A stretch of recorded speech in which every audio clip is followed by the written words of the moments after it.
সবাই কেমন আছেন? আশা করি সবাই ভালো আছেন। আমি আল্লাহর মতো ভালো আছি। আজকে আমার ছোট ভাই রাকিব হোসেন চলে যাচ্ছে কাতার। যেহেতু আগামীকালে আমাদের ছোট ভাইয়ের ফ্লাইট ছিল, সেই সাথে আমরা রাত্রে রওনা দিয়েছি 12টার দিক দিয়ে, যাতে সকাল সকাল পৌঁছে যেতে পারি। এমনকি আমাদের গাড়িতে গ্যাস নেওয়া হয়েছিল। গ্যাস স্টেশন থেকে গ্যাস ভরে আমরা রওনা দিলাম ঢাকার উদ্দেশ্যে। সবাই আমাদের জন্য দোয়া করবে। আগামীকাল যেহেতু রাকিবের ফ্লাইট, আমরা রাত্রে রওনা দিয়েছি ফ্লাইটের উদ্দেশ্যে। আমরা খাওয়া দাওয়া শেষ করে তারপরে দিন আমরা রওনা দিই আপনার এয়ারপোর্টের উদ্দেশ্যে, হযরত শাহজালাল আন্তর্জাতিক বিমানবন্দর। যেহেতু আমাদের ফ্লাইট ছিল দিনের 11টায়, সেহেতু আমরা সকাল সকালে আমরা রওনা দিয়েছি। খাওয়া দাওয়া শেষে আমরা সবাই রওনা দিয়ে, এটাই আমার ছোট ভাইয়ের সাথে শেষ খাওয়া দাওয়া ছিল। তো আমরা রাত্রে খাওয়া দাওয়া শেষ করে সকালে আমরা রওনা দিলাম। বিদায় দেওয়ার জন্য সবাই আমাদের এগিয়ে দিচ্ছিল গাড়ির দিকে। গাড়িতে চলে রওনা দেয় হযরত শাহজালাল আন্তর্জাতিক বিমানবন্দরের দিকে। এটাই আমার ছোট ভাই রাকিবের প্রথম বিদেশ যাওয়া ছিল। ছোট ভাই যাচ্ছিল কাতার। রাকিব হোসেনের জীবনের সবচেয়ে বড় শক্তি তার পরিবার, মা বাবা, ছোট ভাই বোনের ভালোবাসা আর আপনজনের স্নেহ তাকে সাহস যোগায় জীবনের প্রতিটি পদক্ষেপে।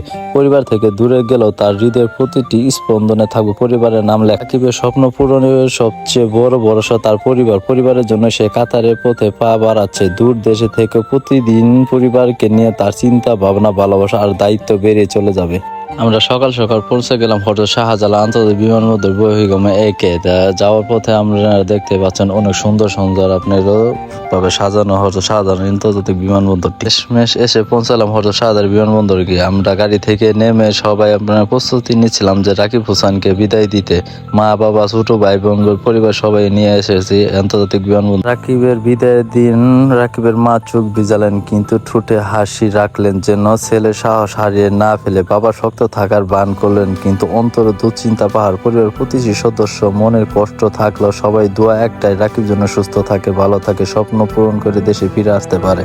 আমাদের ফ্যামিলিতে রাকিব প্রথম দেশের বাহিরে যাচ্ছে। তাদের ভিসা আসার পর থেকে আমরা সবাই নিয়ে অনেক এক্সাইটেড ছিলাম, যেহেতু এই প্রথম কেউ আমাদের পরিবার থেকে বাহিরে গেছে।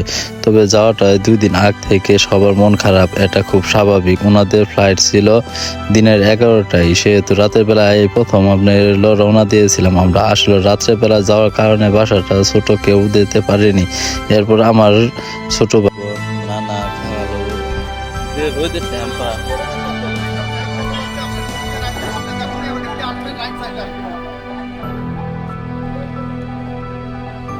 মানে পাশে যে পার্কিং আপনার গাড়ি পার্কিংটা আছে, এখানে আমরা চলে আসলাম ছোট ভাইকে আপনার বিদায় জানিয়ে।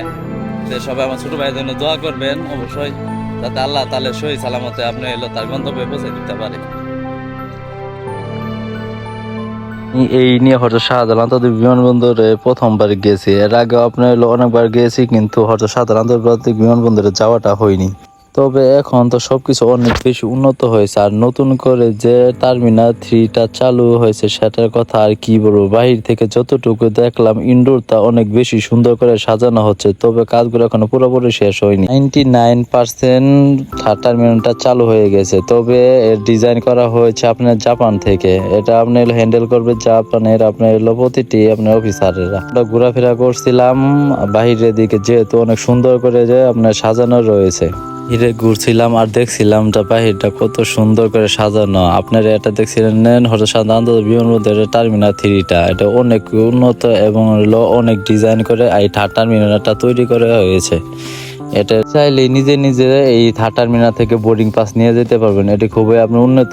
নতুন স্বপ্ন, নতুন আশা। রাকিব হোসেন কাতার যাত্রা হোক মঙ্গলময়। দোয়া করি বিদেশ মাটিতে সফলতা আলোয় আলোকিত হোক তার জীবন। ফটোগ্রাফি গুলো দেখে বুঝতেই পারছেন মানুষের ভিড় কতটা। বিমানবন্দর এই ভিড় দেখে বোঝা যায় না আসলে এত গভীর রাত মানুষের ভিড় সবসময় এরকম। কেউ কান্না মুখে প্রিয় মানুষদের বিদায় দিচ্ছে, কেউ বা হাসি মুখে তাকে রিসিভ করতে এসেছে। ইমিগ্রেশন ওনাদের খুবই তাড়াতাড়ি কমপ্লিট হয়েছে। রাকিব হোসেনের কোনো ঝামেলা হয়। বিমানবন্দরের নিচের এই দৃশ্যটা কিন্তু দেখার মতো ছিল। সারি সারি গাছ আর হইলো চতুর্থ সাইড দিয়ে আপনার আবাসিক।